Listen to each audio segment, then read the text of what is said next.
That thing went off. Florida listening from Ruskin, Florida. This was also a test of the same system or specific area message encoder. The same system will alert only the county or counties affected by a particular warning. These tests are conducted each Wednesday between 11 a.m. and noon, and again between 6 p.m. and 8 p.m. unless severe weather threatens.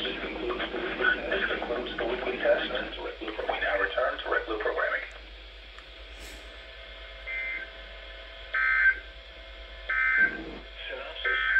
Synopsis. High pressure is building into the area and will bring east to southeast winds through the weekend with an afternoon sea breeze each day. Scattered to numerous showers and storms are forecast each day with best chances for rain across the Here we go. Highs each day will be in the low to mid-90s with heat indices in the lower 100s. Your coastal waters forecast for the WWG59 listening area for the following. That's right, this is alert reminder. On my sniffles, I have a bit of a you know what it is type thing. Alright.